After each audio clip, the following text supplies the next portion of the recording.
One of the most important things for paleo baking and really baking in general is making sure you have all of your ingredients set up and that you've read through the recipe so you are sufficiently prepared to take on whatever challenge might come your way. This may seem like it goes without saying, but I cannot express, even as an experienced baker, how many times I have just not read through the instructions thinking that I know how to do it.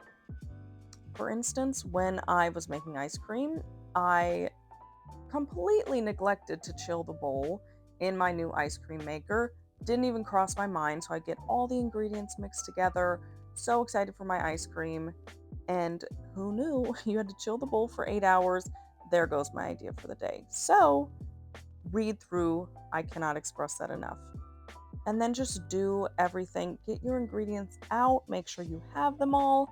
Again, I've had many a trip to the store that is last minute because I was ill prepared.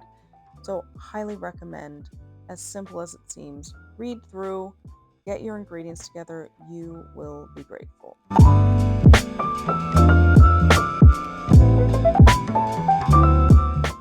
Picking a recipe is another thing that is extremely important and underrated. Make sure you know your skill level and what you're looking for and what you're willing to do, the time that you have. I looked at this recipe, and the additional step of separating the egg yolks was both what drew me to it and away from it. I know it's going to take a little bit more effort separating the egg yolks, whipping the egg whites. I'm one of those people that would like to use as minimal kitchen tools as possible. But I knew I would need more bowls and the hand mixer and all of those things. But I also know that that is what's going to make this light and fluffy, and especially with paleo baking, density is of real concern.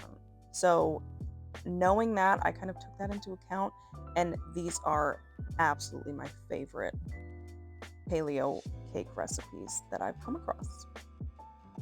Your tools are also something that is so important. Make sure you cover your bases. Be kind to yourself when you're choosing the things that you buy. Little things like this parchment round, they make the biggest difference. The time that it saves, the headache it saves of not having to roll up and cut little circles that I hope are the right size, it just makes that step so much easier.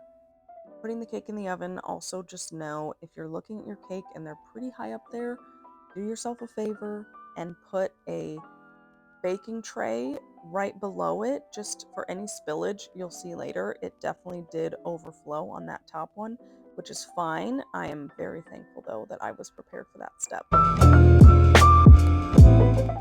I also firmly believe that a clean workstation is another game changer. I personally forget about this, and the kitchen can look like an absolute disaster by the time I'm done baking and simultaneously cooking dinner. My husband comes in and he's not thrilled about the mess that has been left behind for him to clean up, and it really does reduce so much of the headache. I was able to be in the kitchen and kind of test the cake, clean up the spillage, all of those things, and it was nice just to be kind of tidying up as I went.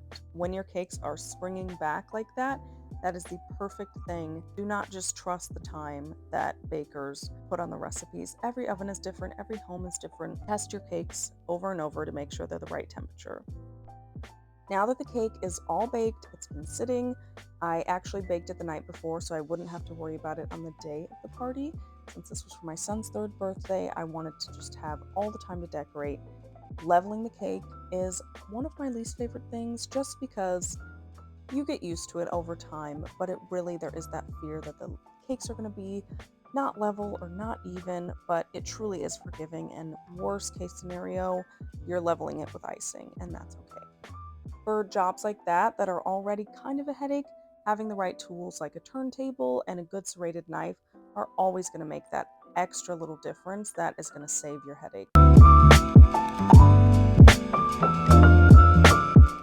I'll mention it again. Don't go trying to make Swiss meringue buttercream without the correct tools. You're definitely going to want a candy thermometer. A digital one is going to change the game, but just think about all of the tools. They're worth investing in. We live with my in-laws right now, so I do not have my stand mixer out and readily available. I use my hand mixer for this. The stand mixer would have been a much better tool for this job. That's just how it goes right now. And it's okay. As you can see, I'm struggling through getting the one-handed shortening out of the container. It's one of those things that I just kind of had to deal with as I wasn't using my stand mixer. I also highly recommend saving all extra icing. There's going to be that piece of you that thinks, you know what, I'll just throw it away, one less thing in the fridge or freezer. Don't do it, because there's been so many times that I can just go back and slip out, think of a last minute dessert, and this time it came in handy saving this chocolate frosting after I had used this for my son's birthday. I remembered I needed a darker background for this cake. So I made this beautiful Swiss meringue buttercream. It was delicious, but I wanted to mix in the chocolate because I wanted that backdrop to be a little bit darker than a light pink cake, because this was for my son's Mario Kart birthday. It wasn't going to fit as well with the theme, and I was so glad I had the chocolate to pull from. While you're doing the crumb coat, definitely focus on the middle layers, because that's what's going to keep your cake level. That's going to give you those beautiful slices. You want those to be even and stunning. Do not worry about the crumbs. That's the entire purpose of this layer of frosting. You're going to want to get it into the fridge and chill so you can have a smooth top layer to work with.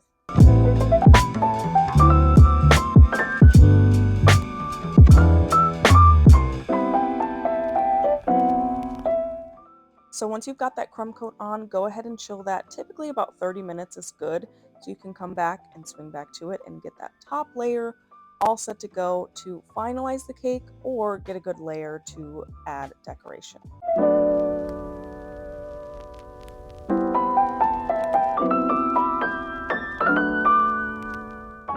You can see here again, for this layer, the turntable is the ultimate MVP. You see me in the background doing the icing for the additional little decorations. I do try not to use too much artificial coloring, but it is my son's little third birthday, and I wasn't going to deny him his cute little Mario cake. So I did a little bit, and I think as it's the very top layer, it can be scraped off if necessary, but 80/20, you know what I'm saying? I piped a few decorations on top using the tipless piping bags that I absolutely stand by for both cake and cookie decorations. They make it so easy. It's very rare that I pull out any tips these days, and I love that. The final result was absolutely adorable, and my son loved it, which is really all that matters anyway. The slice was a showstopper.